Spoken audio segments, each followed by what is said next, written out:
Well, I'm joined now by Professor Mcebisi Ndletyana from the University of Johannesburg. Prof, thank you so much for your time. Tuli Madonsela saying she sees this as a bit of a ray of hope for the rule of law. Do you agree with her? Yes, it is.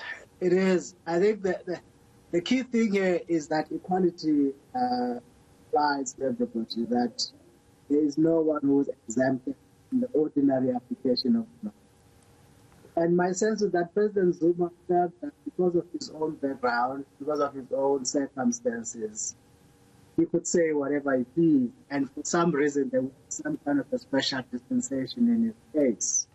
And I think what has happened here is to affirm really we are in a constitutional order. The law applies equally to everybody. So I agree with Tuli, yeah. All right, I want us to listen to what Jacob Zuma's son, Edward, said to our reporter, Sipho Mandla-Goga, who was in Nkandla earlier. Let's just take a listen.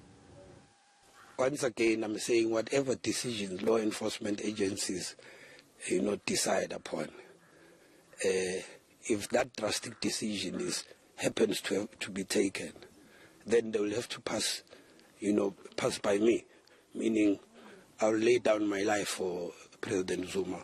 They are not going to take him to prison when I'm still alive. They will have to kill me first. I insist on that. Just how tough do you think it is going to be to get the former president to prison? I mean, his son is saying, well, you'll have to get through me first. But we've also seen a tweet from his daughter where she said, yeah, we were expecting this and it's all good. Do you think that Jacob Zuma is going to willingly go to prison within the next 5 days? I think so, actually, Sally. He's a kind of defiant person, a very macho character. He's not a coward. That has been his stance throughout all this. That is why he has defied the Constitution, to show that, or to make a point, a final stand of sorts, that he's defying the establishment. He is the defender of ordinary folks against abuse and all that.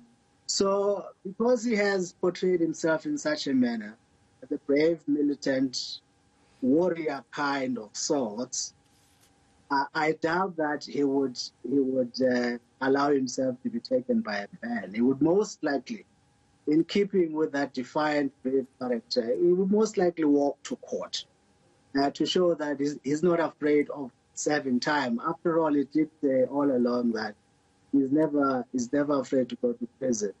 So if I were a betting man, I would say he's most likely going to go to hand himself over. As for Edward, Edward is prone to such hyperbole. That's pretty much what to expect from him. Whether or not he actually does what he says is something else altogether.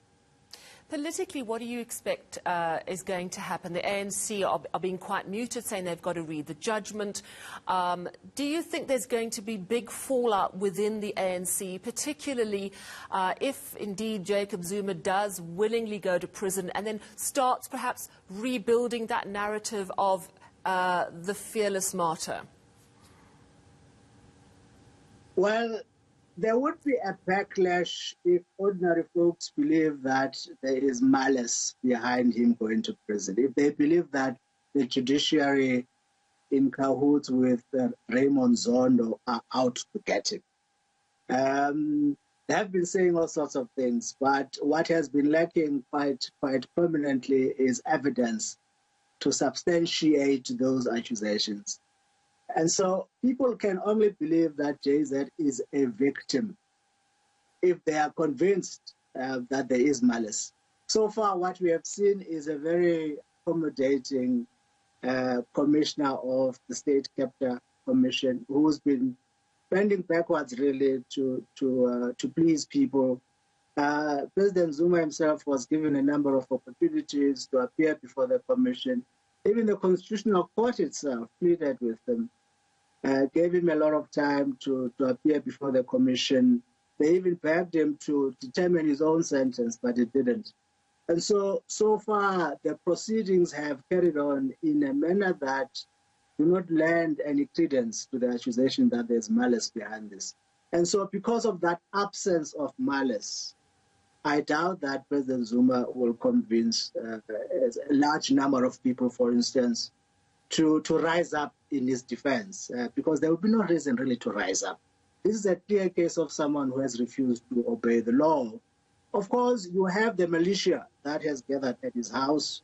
You would have a display of discontentment here and there. I mean, South Africa is a very vocal society. We are prone to register our unhappiness. But I don't think that will amount to anything real. But the key thing, the important thing is that should that happen, what would be the reaction of our state institutions? We have to make sure that they uphold the law. If they don't act quickly, then we have to worry that then they are not carrying through the order of court. There's a sense really in today's judgment, perhaps, that we've kind of come full circle. Let's go back to March 2016 and listen to what Justice Mogoeng said about the then President Zuma. Let's listen. The remedial action taken by the public protector against President Jacob Gedleyihlekisa Zuma in terms of Section 182(1)(c) of the Constitution is binding. 4. The failure by the President to comply with the remedial action taken against him by the public protector in her report, of 19 March 2014 is inconsistent with Section 83(b) of the Constitution, read with Sections 181(3) and 182(1)(c) of the Constitution, and is invalid. So March 2016, when Mogoeng basically found that Zuma had failed to uphold, defend and respect the Constitution, there was that wonderful quote that he is essentially meant to be the embodiment of the Constitution. Is this kind of the end of that particular story, bearing in mind this relates right back to his refusal to be bound by then Public Protector Thuli Madonsela's findings around the benefits to his Nkandla home? Is this kind of a full circle, a very neat full stop in this process in a way? It is, but more than that, it is an illustration of the kind of character you are dealing with. Because one would have expected that that kind of judgment issued years ago would have led to the president explaining himself, ensuring that he behaves properly. And that was one of the first indications by our courts that they're willing to act against anybody, including himself. And so, coming into this case, I have expected him to have known that they will certainly do what they promised. They will act on their affairs. But it also tells you that you are dealing here with an exceptional case. Perhaps someone who suffers from delusions of grandeur. That normal rules that apply to everybody do not apply to him. And you know, this is a clear case of contempt of court. But it is so unbelievable that we are now forced into thinking that there must be something there. But in fact, there is nothing there. It's just a person who thinks that he's a lot greater than everybody, and therefore he must be treated exceptionally. So we should celebrate the fact that the Constitutional Court has affirmed of constitutionality. In fact, and this is what Judge Mpempe said, that Jacob Zuma has earned the sentence that he has received because his entire conduct has been fighting this sentence. And he forced the Constitutional Court because it was either the Constitutional Court agreed with him that he's exceptional, so therefore he should be exempted from all normal laws, or they affirmed the rule. And because they are a constitutional court, they had to do what the court does, hold the law, and they've done it. Right. So that's the former president heading to prison, it seems. Let's talk about the current president, Ramaphosa, and where the ANC finds itself. We know that the SIU is due to hand over that Digital Vibes probe to him by the end of this month, which I think is tomorrow. The Business Day reporting that they believe that the health minister who's on special leave, Willem Kize, will be axed. Of course, that's their reporting. We don't have any intel on that one. But I'm just wondering if you think that the president is perhaps considering a cabinet reshuffle at this point.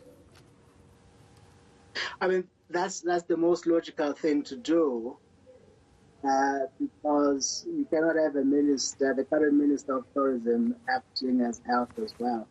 We're facing a serious challenge here of a pandemic during a difficult time. So you would want to have a full-time minister of health. The